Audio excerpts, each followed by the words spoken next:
And President Trump, in his first 6 months in office, what has he accomplished this day coming over the weekend? And what are the most significant policy changes thus far? And will lawmakers soon start preparing for the midterm elections? Joining me now to discuss these developments is Indiana Republican Congressman Marlin Stutzman. Congressman Marlin Stutzman, thanks so much for joining. Steve, great to be with you today. Thanks. It's great to have you back with us, Congressman. So President Trump marking 6 full months in office as of last Sunday over the weekend. From the border to foreign affairs to multiple pieces of legislation, what are some of the most notable policies or changes you think that have been made so far? And talk to us about how significant it is from a legislator's perspective, how much legislation has actually moved through both chambers in these 6 months. Steve, it's been an incredible start for the Trump administration, especially these first 6 months. I mean, there's so many different pieces that we could talk about, whether it's on the economy, whether it's on the border, whether it's international affairs. But I would say the top pieces that have been accomplished so far is that we extended the Trump tax cuts from 2017. Taxes aren't going to go up on the American people at the end of 2025.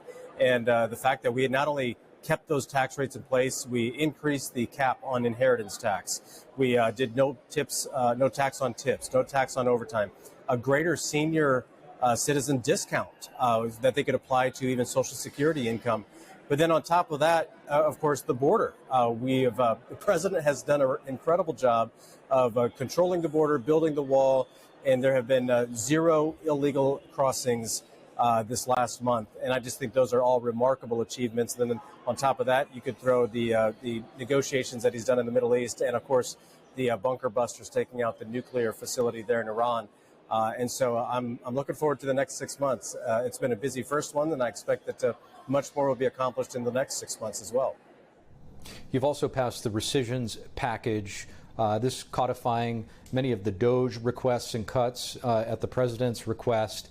On the theme of waste, fraud, and abuse, how much progress do you think was actually made here with these cuts, and what more needs to be done? Yeah, no, that's the other great piece that was started under the Trump administration was the DOJ effort. What Elon Musk started with a great team at the Treasury.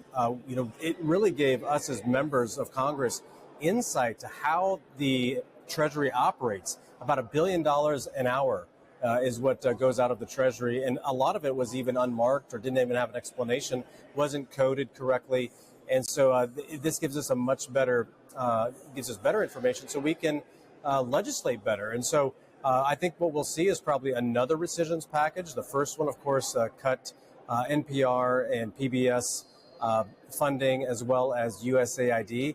What I hear consistently, Steve, from my constituents is that people are getting so tired of Washington focusing on other countries rather than our own as Americans. And I think that's why the president's message to the American people is that we're going to put America first is resonating so well. Not only making sure they're not going to pay more in taxes, we're going to control the border, and then finally we're going to cut more spending. I was just in a meeting today with the Budget Committee, and I'll tell you, our debt and deficit is still our largest threat to the United States, and that's something we have to continue to focus on. Congressman, breaking just earlier today, the president is withdrawing the United States from the UN Educational, Scientific, and Cultural Organization, otherwise known as UNESCO. White House says it supports woke and divisive cultural and social causes. What should Americans know about this? Yeah, I agree. In fact, President Trump withdrew us from UNESCO back in 2019.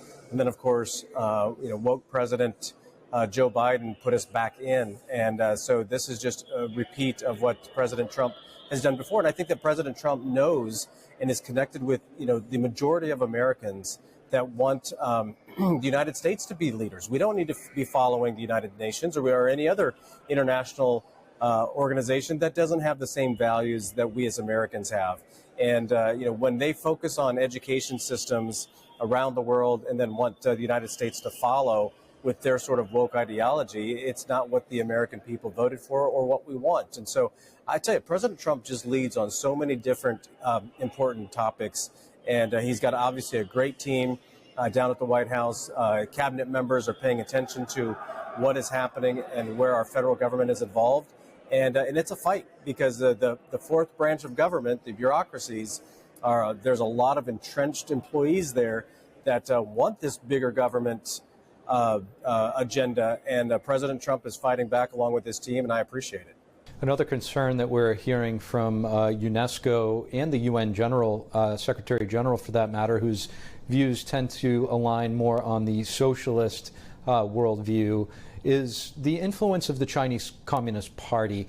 How much of a concern do you think this is?